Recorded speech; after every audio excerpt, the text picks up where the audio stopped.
welcome to today's episode of the Women in AV podcast on AVNation.tv. My name is Erica Carroll, and this is my co-host, Jennifer Goodyear. How are you, Jennifer? I'm great. I'm missing you. Like I said, I want you to come back to Georgia, but... After the summer, I promise I'll be back. Okay, cool.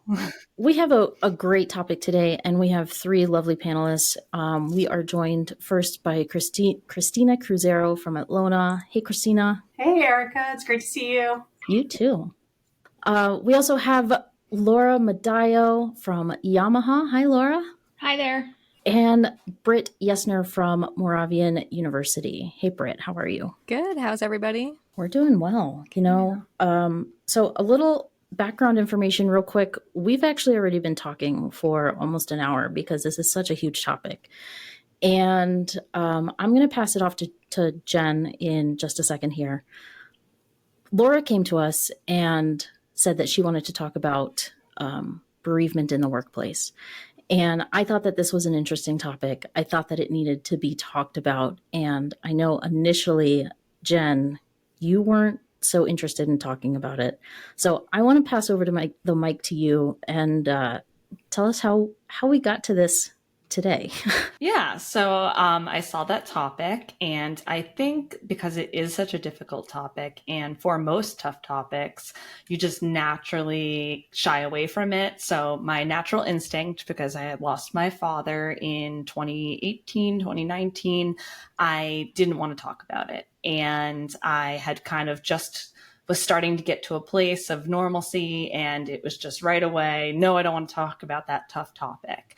And then in a very kismet way, while I was kind of sleeping on it, I was scrolling through LinkedIn and I saw that Britt Yenser had made this post about how she had lost her father. And it was on LinkedIn, and it was really talking about how, yes, it's really, really hard to get through, but it's kind of the only way out is through, and it will get better. You might not ever necessarily be the same person, but it will get better. And that just touched me and resonated in such a way that I realized if Britt's talking about it, if Laura wants to talk about it, that means there's got to be hundreds of not just women, but people in our industry that want to talk about this tough topic.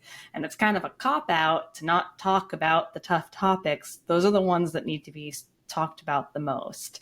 So even though I was really hesitant, this last hour, just talking about it with everyone, I feel so much more comfortable, and I'm realizing how truly important it is that we do talk about it today. Thank you. So I want to start with you, Laura, since you brought the topic to us. And I know that you have a number of resources that you'd like to share. And I think maybe we should start there, and then we can talk about how you got to those resources, if that's all right. Yeah. So thank you, Erica. And thank you, Jen, for having me. First off, I know it's an uncomfortable topic, but it's kind of, like we've discussed, sort of unavoidable and bound to impact each of us or those around us in the workplace and outside of the workplace at some point in our lives. And thank you, Britt, for also being, outspoken about grief, because it's obviously connected us all in this way. So yeah, Erica, thank you for that intro. I unfortunately was also another individual in this unfortunate club that lost their father back in August 2018. So I just came up on my dad's 5-year anniversary this past weekend. And I had never experienced grief, of that magnitude. And for lack of a better word, was kind of ignorant to how much grief impacted you mentally, physically, at work, in relationships, all of the above. And what I started to recognize was that I needed a platform, a place to talk about it. And I think I was really hungry and starving to talk about my dad, but also to find people that were like-minded and kind of understood where I was coming from, why I was feeling the way that I was. So that kind of catapulted me into starting an Instagram community called Grief Hungry.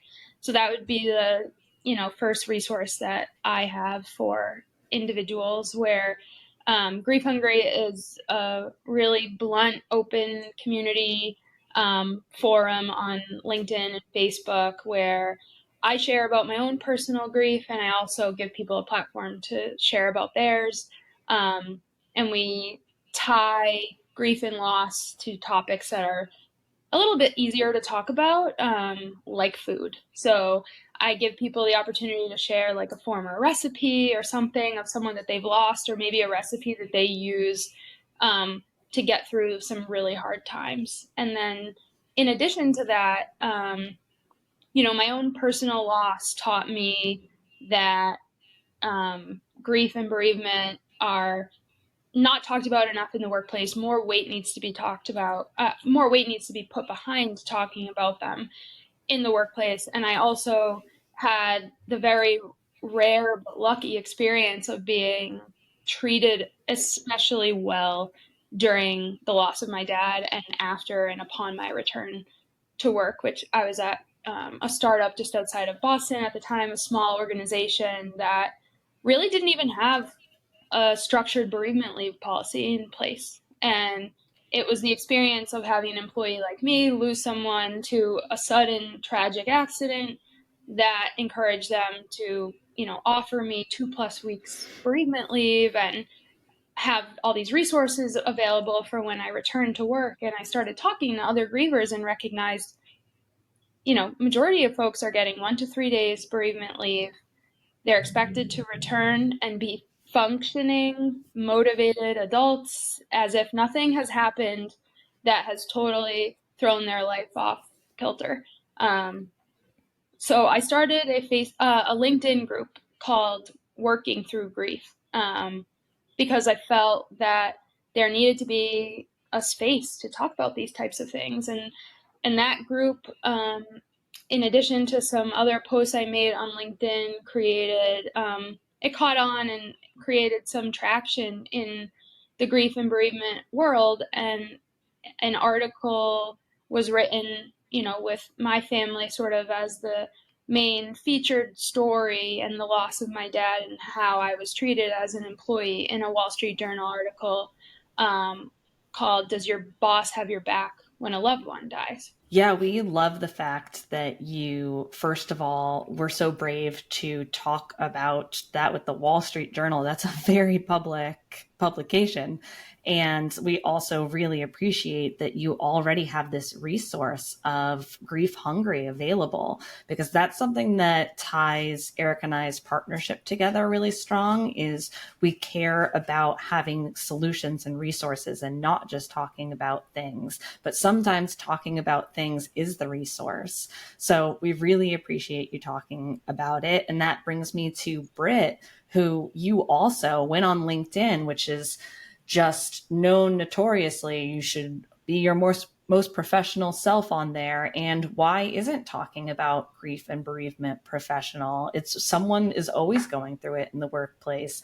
I know I appreciated reading that. Could you please tell us more about what maybe made you want to write that post? Sure. Yeah. So I lost my dad in June of 2007.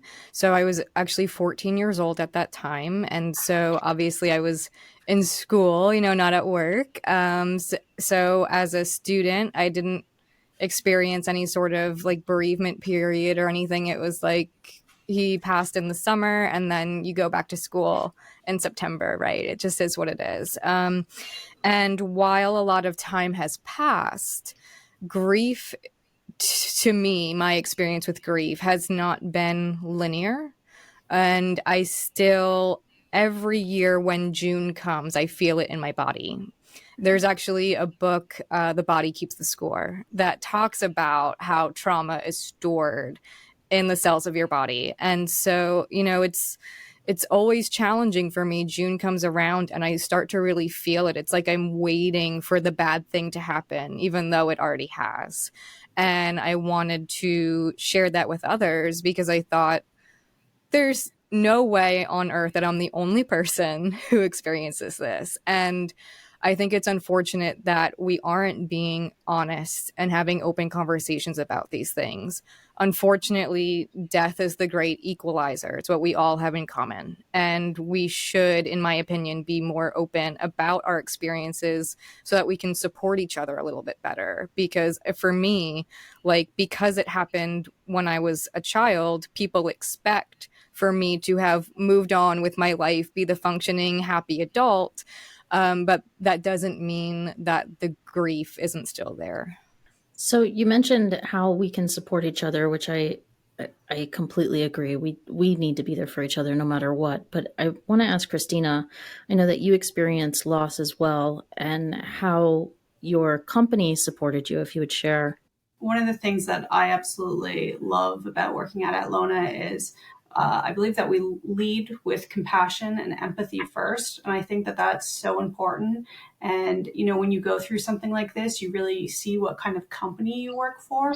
I had if you can call it a positive experience when you're going through something like this. I had a good experience, with my company when I lost my father. They were extremely supportive, sort of said, whatever you need, we're here for. I'm from Canada, and I'm very proud to be Canadian. We have great free health care. We have 18 months of maternity or paternity leave when you have a baby. But with bereavement, we're still very similar to the US. We haven't really made too many strides in this area. You're only entitled to have 3 days of job protection off. And those 3 days, your company doesn't have to pay you for if they deem that they don't want to. So we're behind in that area, and it's something that, at the government level, we need to make changes. And I don't think those changes are going to happen unless these conversations are had. And death is something that we all are going to experience at some point. We're all going to deal with grief, unfortunately. And I just like to see it become easier for people. I had the experience a year and a half ago of a very good friend lost her husband when he was in his early 40s very quickly, and she had to take a stress leave in order to have time off to grieve and get her young children through this very rough period as well. And, it shouldn't have to come to that level where someone has to take a stress leave, which is just unemployment. So it's a huge cut in your usual pay. And Laura, we were just actually talking about that before, that it's kind of really terrible that you are just at the mercy of your employer and you just lost someone, you're grieving that. That doesn't mean that you also have to lose your job. That's terrible that you might lose both of those things. Can you talk a little bit on how you were able to make some change within your own company and how you've changed as a manager? Yeah, for a lack of a better phrase, like the squeaky wheel gets the grease. Obviously, I wouldn't be as outspoken and motivated as I am if I haven't experienced what I did. But I sort of feel this innate sense to sort of protect these future grievers so that, things could be set up better for them in the workplace and upon their return to work. Because what a lot of people don't understand is, the grieving doesn't end after the funeral. And when you return to work, there should be structure, resources in place to make this employee, successful and want to stay at your organization and continue to provide good work and remain motivated. And, I was able to, get in people's ears a little bit at my own organization and kind of influence some other colleagues and employees to encourage HR to consider increasing our bereavement leave policies, which we successfully were able to do last year, which I felt, really happy and confident with. Do I think that they could be better? Always they could be better. And like Christina said, I do think grief and bereavement leave should be considered as strongly as paternity and maternity leave. It is a gigantic life change, mentally, physically, psychologically. So my advice is, whether you're at a small organization or a large organization like mine, you do have influence. You can have these conversations. with your manager, or if you're uncomfortable to have them, you could speak to HR about what some of the opportunities are. And then to your question about, being a manager myself, is I already had strong, emotional intelligence, but I feel like grief just totally exacerbated my like empathy and humanistic approach to work and to life. I can allow my employees to prioritize their relationships at home and situations that arise at home or with their family or with a pet or whatever it may be, because I just have this attitude now of, life is short. And there are things that come ahead of work, and there is a way to manage work life successfully, as long as you provide that transparency and give your team the opportunity to be honest with you about what's going on. And I think that's what my team would probably say that they love about me as a manager, is that I have these sort of unwritten expectations for them to get their work done and succeed, but at the same time, they can let me know if they have gone through something rather difficult, or I'll be as flexible as I can, even if some policies are very black and white. Yeah. And Britt, you must feel very similar to that because you're prominent in the industry. You just won the AV person from HITMA. So you're a successful, like you said, successful, happy people. They also have this baggage as well. And you shouldn't be expected to get over something just because it happened to you when you were 14 years old. That's a really difficult age. My mom lost her father when she was 9, and she's still like, I know she's still not over it because you don't. And so do you think that going into a work life, like it not happening while you were already in your career, but starting your career, having that grief, do you think that maybe that made you look for jobs where you knew they were empathetic, or at least have a teammate where you led with empathy? Do you want to talk a little on that? I don't know that I actively sought out empathy. Now that you said that out loud, I wish I had, right? Like me. No, but I would say that for me as a manager, kind of similar to what Laura was saying, I actively approach others with that empathy and that wiggle room, and just recognizing that, like, sometimes your best is not 100%. So I could be operating at 100% full speed all the way up until June. But when I start to feel that grief in my body, I'm going to dip. And this year, now Infocom's in June. So I actually continued to sort of ride the high through Infocom. But as soon as Infocom was done, I crashed. And I was in a pretty nasty place, honestly, from the end of Infocom till like the end of June, until my body finally released and thought, oh, it's over. Let's keep moving forward. So, while I was going at, I would argue 110%. Once I reached that crash, my best was maybe 50%. And I'm still doing my best, but like, that's all I can give. And I recognize that in myself. I give myself some empathy. That's important to like take care of yourself and give yourself that grace. And that was a big part of the LinkedIn post, was to reach out to others and let them know I'm disappearing a little bit for this time. This is why. Yeah. Erica, I want to throw it back to you on that self-care, taking care of yourself, looking out for yourself. Obviously, that's all very, very important.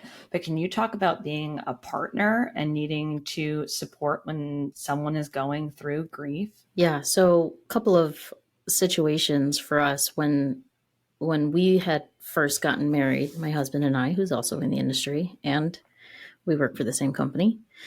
When we had first gotten married, a couple months into it, his father passed away, and it was very sudden and unexpected. And it basically just became him and his mom, his sister, and they were all grieving at the same time. And I was the bystander, while everything was happening in that first initial week, just making sure that everybody had what they needed. If you just need to vent, I'm here to listen. If you need to sit and cry, I'm here to sit with you. But I'm also the one that's going to help keep everybody on track when nobody has the time to stop and think about everything that has to happen in that, first initial week or two, keeping that ball rolling. The second part I want to mention, at our own company, we had one of our regional sales managers last year, who was my husband's boss at the time within the region. He ended up passing away after a series of unfortunate events. First, that got him into the hospital, and then at the hospital itself. But then, Joel had to step up and actually be the person who took over the territory, and he's grieving himself. And then he has to field all of these questions. And, the world doesn't stop turning when something happens. And, having to be here to support him as well when that sort of thing happens is imperative. And support doesn't always look the same way either. When Joel's dad passed away, we had an outpouring of love from the industry, from our friends. Our friends are the industry, right? Who am I kidding? I have jeeping friends, but that's separate. That's like the only small other group of friends we have. But we had people that reached out, and how people can support each other. We had somebody that sent our family a full meal locally, called a restaurant locally and had it delivered. And that was like one of the best ways to support us. It was one less thing that we had to think about or worry about when everything else was sort of, falling apart. So I would like to pass it off to any of you. I don't know if anybody has that experience, but how can you support other people around you? I can definitely say that life doesn't stop, when you're grieving. And, my experience, my sister was 2 months away from having a baby, and obviously that doesn't change. She had to delay her wedding because of COVID. So there's a few pieces in there. Like, my grief was different because every conversation I had with somebody about how are you doing, it was always about, well, my sister's now about to have her first child, and she's not going to have, a grandfather figure for her baby. And, now she doesn't have someone to walk her down the aisle. So my grief immediately was more tied into my sister and the things that she was losing in that moment. So I think grief it's a strange thing. It takes you on a very strange journey, and it comes up at different times. And I think, the best you can do, especially if you're a people leader, is, leading with empathy, leading with compassion, understanding exactly like what Britt said. There's going to be times in people's lives where maybe they do need to dip out of the work world a little bit.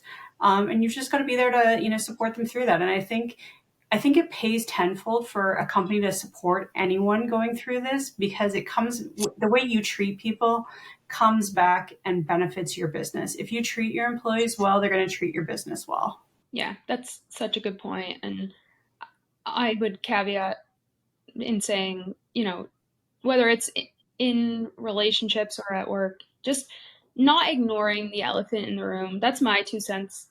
I know, Jennifer, you had made comments about being kind of exhausted in having to continue to talk about it. And I definitely experienced that too, just based on the nature of my dad's accident and things like that. But as time has gone on, I feel like my support system, the strongest pillars in that support system, still ask about my dad, still mention him, still bring him up. And even now, as a manager and colleague who's experienced having, employees on my team lose someone, or have colleagues or folks in the industry that I've met and become friends with lose someone, I make sure to not have those conversations seem like awkward or taboo. And you obviously have to feed off of how comfortable someone is, of course. But how I have felt since the beginning of my grief is that, like, my grief feels gigantic to me.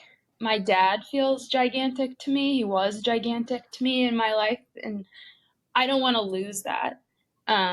So I feel like my support system maybe picked up on that and just like make sure to still, not bring the nature of the loss like that up, but like little instances.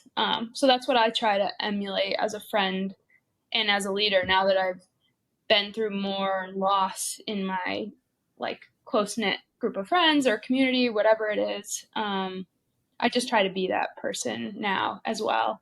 I also think it's a little bit of a knock on myself because before I lost my dad, I don't think I was as good of a support system for other grievers because I just really was unfamiliar and I didn't realize how much it impacts people. Yeah, well, most of us, we don't lose someone till later in life. And Britt, that's what I think makes your situation special is you lost someone young. And while that's obviously a terrible, terrible thing, the people in your lives there, it's like we've said, it's unavoidable. You're going to lose someone at some point. So you being able to know that feeling and sometimes just having someone around that knows that feeling, the fact that you had that, I'm sure, I hate to use the word it came in handy, but I'm sure that it came in handy for your friends and family that you'd already gone through this. Is that true? Is that how you felt? That is true. Yeah. And it takes a long time to get to that point where you recognize that, right? Because it feels for so long like you're just drowning. But when you come out the other side, you realize you learned how to swim. And yeah, of course, that's ultimately helpful. I would add that what I try to do and what I find most helpful is for other people to just recognize grief. And even if they don't personally understand it, to see this other person is in pain. Even if it doesn't make sense to me, I see that person's pain and let me reach out to them and do what I can reasonably do. I feel like it even extends to other forms of grief, like losing a pet. Like I understand that there are people who don't see a dog, a cat, whatever. To them, that's an animal. But to other people, that was a member of their family, and they might really significantly grieve that loss. So even if you're not understanding it personally, still try to extend some love to that person. Yeah, absolutely. My mama just lost her dog last year, and I had a friend last night say, "Oh, is your mom going to be getting a new dog soon?" Because it was a really cute dog. So of course, everyone wants another cute dog in their life. And I had to say, no, she's really still, it's been a year, but she's still in a deep form of grief for her dog. That was like one of her babies. It was her favorite child. I hate to admit it, but it's tough and you don't know how each person's going to react. So not my friend wasn't being insensitive, but there have been people insensitive when you talk about your pet passing away. I just have experience with that in the past. I was managing someone that lost their dog, and their dog to them was their child. And they went through very deep, dark grief over the loss.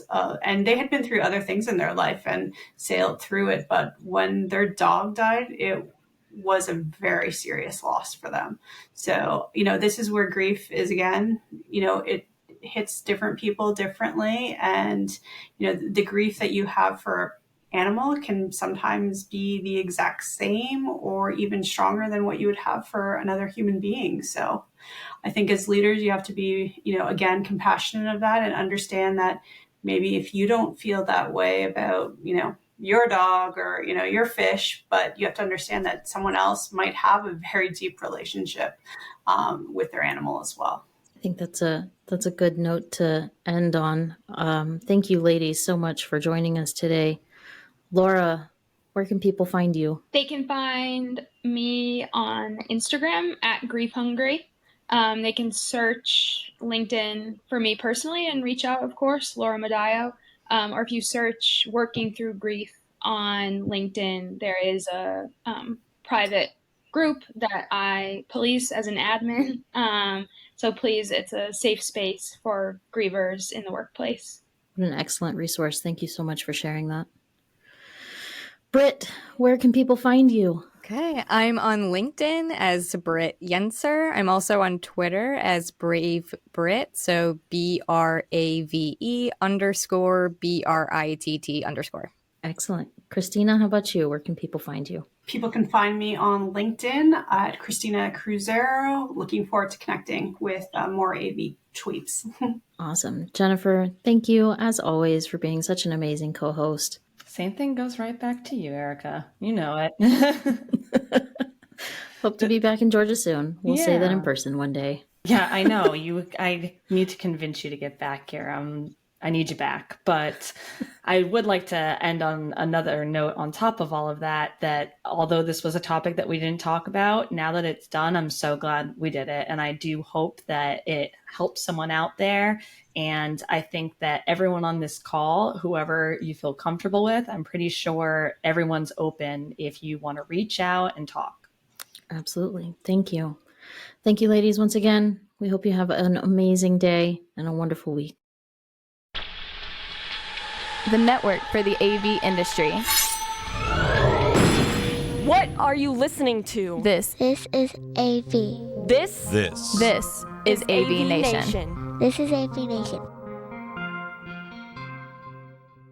Hello, this is Steve Greenblatt, host of AVNation's A State of Control podcast. Each month, Rich Fregosa and I explore trending topics related to control programming and automation in the audiovisual industry. We speak with a variety of AV professionals who share their perspectives, knowledge, and experiences. Please join us for this monthly conversation. Check out A State of Control on avnation.tv or wherever you get your podcasts.